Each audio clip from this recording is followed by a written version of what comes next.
This is our 10th lecture of C language series और आज का जो हमारा टॉपिक है वो है ऑपरेटर्स। तो आइए देखते हैं ऑपरेटर कितने प्रकार के होते हैं। ऑपरेटर जो हम सी लैंग्वेज सीरीज़ में या किसी और लैंग्वेज में यूज़ करते हैं वो 3 प्रकार के होते हैं। पहला होता है अर्थमेटिक ऑपरेटर, दूसरा होता है रिलेशनल ऑपरेटर, तीसरा होता है लॉजिकल ऑपरेटर।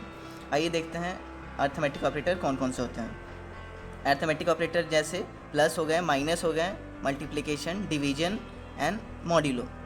हम सबको पता है प्लस माइनस मल्टीप्लिकेशन डिवीजन क्या होता है, लेकिन बहुत लोगों को नहीं पता होगा मॉड्यूलो ऑपरेटर क्या होता है। तो आइए देखते हैं प्रैक्टिकल। बेसिकली मॉड्यूलो ऑपरेटर का हम यूज़ करते हैं रिमाइंडर निकालने के लिए। जैसे अगर हम 9/3 करते हैं तो रिमाइंडर क्या आएगा 0, 10/3 करते हैं तो रिमाइंडर क्या आएगा 1। आइए देखते हैं हम प्रैक्टिकल। यहाँ मैंने एक कोड लिखा है जिसमें मैंने इंट x लिया है, इंटीजर x लिया है और उसको असाइन किया है वैल्यू 10। फिर मैंने एक एक्सप्रेशन लिखा x = x मॉड्यूलो 3। तो इससे क्या होगा x मॉड्यूलो 3, x का वैल्यू है 10, 10 मॉड्यूलो 3। तो जब इस एक्सप्रेशन को सॉल्व किया जाएगा तो क्या आंसर आएगा, रिमाइंडर क्या आएगा 1। तो 1 जो है वो x में आ जाएगा, ठीक। और जब हम x को प्रिंट करवाएंगे, x के वैल्यू को प्रिंट करवाएंगे तो क्या आंसर आएगा 1। तो आइए इसे हम कंपाइल करते हैं। कंपाइल हो चुका है ये, अब हम इसे रन करेंगे। आप देख सकते हैं आउटपुट 1 आ चुका है, ठीक है। अगर हम x को 17 ले लें तब क्या आंसर आना चाहिए, 17/3 तो रिमाइंडर आना चाहिए 2। आइए इसे हम कंपाइल करते हैं। कंपाइल हो गया, हम इसे रन करेंगे और आउटपुट हमारा 2 आ चुका है। नेक्स्ट है रूल फॉर डिवीजन। ये रूल हमें बहुत काम आने वाला है सी लैंग्वेज सीरीज़ में हमें बहुत काम आने वाला है। तो क्या क्या डिवीजन के रूल्स होते हैं। पहला है integer divide by integer, integer ही आएगा। अगर हम 2 डिवाइड बाई 2 करेंगे तो 2 ही आएगा, 2 मतलब 2 नहीं 1 आएगा, लेकिन वो जो फॉर्मेट आएगा वो इंटीजर के फॉर्म में ही आएगा। 2 हमारा इंटीजर है। जैसे हम ले लेते हैं 5 डिवीजन 2, तो क्या आएगा 2.5। लेकिन चूंकि हम इंटीजर डिवाइड बाय इंटीजर कर रहे हैं तो वो 2.5 शो नहीं करेगा, वो आपको सिर्फ 2 शो करेगा। पॉइंट के बाद वाले सारे नंबर हट जाएंगे। अगर हम इंटीजर डिवाइड बाय फ्लोट करते हैं, अगर हम 5 डिवाइड बाई 2.0 कर देते हैं तब आंसर आएगा 2.5। ये फ्लोट वाले वैल्यू को भी ले लेगा। अगर हम फ्लोट डिवाइड बाय इंटीजर करते हैं तो भी फ्लोट आएगा। अगर हम 5.0 डिवाइड बाई 2 करते हैं तब भी फ्लोट आएगा। अगर हम फ्लोट बाई फ्लोट करते हैं तो भी फ्लोट आएगा। मतलब 5.0 डिवाइड बाई 2.0 तब आएगा 2.5। आइए देखते हैं प्रैक्टिकल, आइए देखते हैं एग्जाम्पल। यहाँ हमने 3 वेरिएबल्स डिक्लेयर किए हैं, x, int answer ans, int y। x में हमने 17 रखा है, y में हमने 2 रखा है और आंसर में हम क्या रख रहे हैं ans = x divided by y, मतलब 17 डिवाइडेड बाई 2। यहाँ देखिए x और y ये दोनों ही इंटीजर टाइप हैं। तो इंटीजर बाई इंटीजर क्या आता है, इंटीजर, मतलब इसका आंसर आता होगा कितना 17 डिवाइडेड बाई 2 दैट इज़ 18.5। लेकिन चूँकि उसको इंटीजर में ही लाना है तो वो आ जाएगा 8, ओनली 8 आएगा। 17 डिवाइडेड बाई 2 आया होगा 8.5, लेकिन वो कन्वर्ट कर देगा इंटीजर टाइप में, दैट इज़ 8 में कन्वर्ट कर देगा। तो आइए इसको कंपाइल करते हैं। ये कंपाइल है, इसको रन करते हैं। देखिए आंसर 8 आ चुका है। क्या होगा अगर हम 17 के जगह कोई और नंबर ले लें, लाइक हमने ले लिया 7 ही ले लेते हैं चलिए। तो क्या आना चाहिए 3.5 आंसर आएगा, लेकिन चूँकि इंटीजर बाई इंटीजर ही होता है। इसको पहले कंपाइल करते हैं। कंपाइल हो गया, रन करते हैं तो 3 आएगा। 3.5 की जगह वो 3 आएगा। देखिए आंसर 3 आ गया है। नेक्स्ट y के डेटा टाइप को हम चेंज कर देते हैं। इंट y की जगह हम कर देते हैं फ्लोट,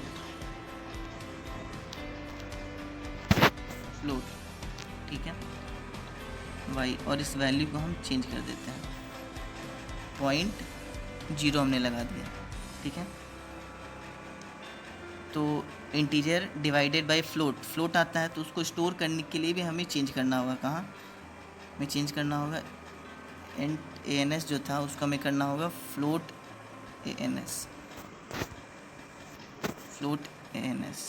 और उसके लिए हमें यहाँ प्रिंटफ में भी फॉर्मेट स्पेसिफायर को चेंज करना होगा।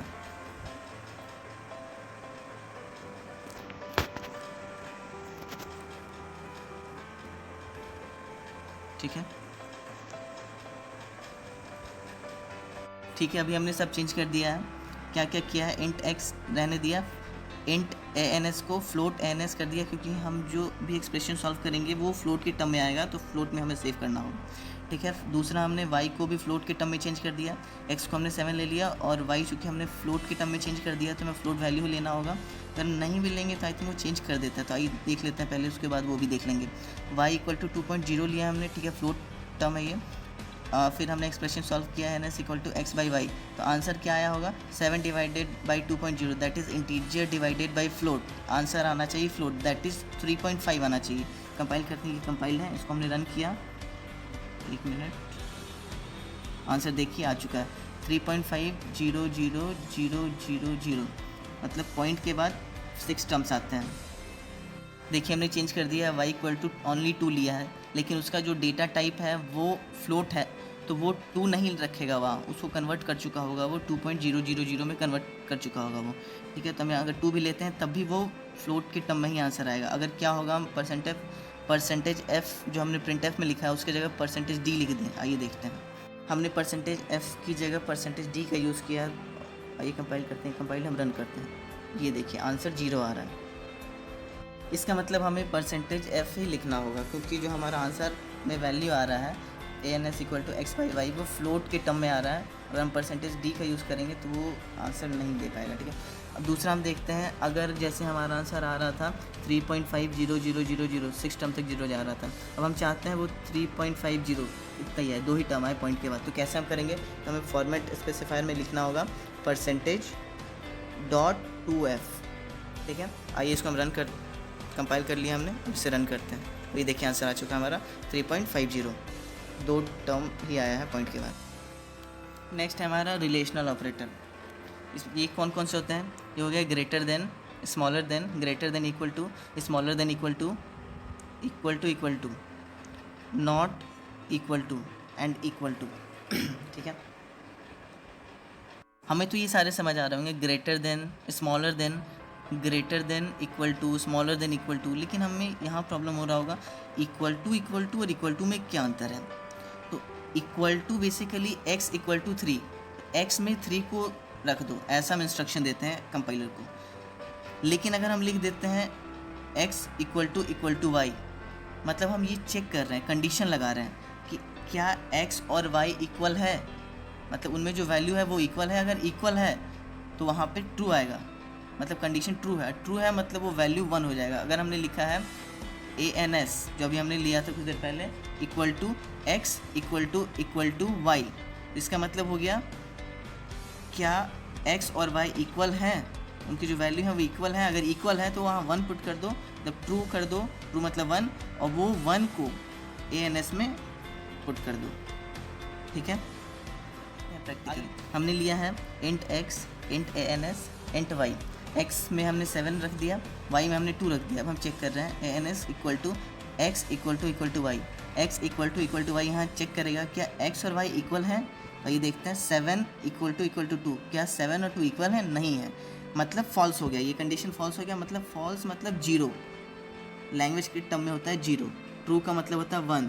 तो यहाँ x = y हटा होगा, वहाँ 0 आ गया होगा। अब वो 0 किस में स्टोर हो गया होगा, ANS जो हमने एक वेरिएबल बनाया था इंट डेटा टाइप का। अब हम जब ANS को प्रिंट करेंगे, फॉर्मेट स्पेसिफायर हमने %d का यूज़ किया है, क्योंकि यहाँ ANS जो है उसका डेटा टाइप इंट है। अगर हम i से कंपाइल करते हैं, कंपाइल है ये, रन करते हैं, देखिए आंसर 0 आ चुका है। और हमारा लास्ट ऑपरेटर है वो है लॉजिकल ऑपरेटर। इसमें क्या क्या होता है, एंड ऑपरेटर होता है, देन लॉजिकल और ऑपरेटर होता है, एंड लॉजिकल नॉट होता है। एंड में क्या होता है, जैसे अगर हमने 2 कंडीशन दिए, first condition then and operator लगाया, सेकंड कंडीशन, अगर ये दोनों कंडीशन ट्रू हो जाते हैं तो एंड ऑपरेटर आपको ट्रू वैल्यू देता है, मतलब वो 1 देता है। अगर दोनों में से कोई भी एक भी अगर कंडीशन फॉल्स हो जाता है तो आपका नेट आउटपुट जो आता है वो 0 आता है, दैट इज़ फॉल्स आता है। ठीक है, अगर दोनों ही गलत हो जाते हैं तभी आपका 0 ही आएगा। मतलब एंड में जब तक आपका दोनों कंडीशन सही नहीं होगा तब तक आपका 1 नहीं आएगा।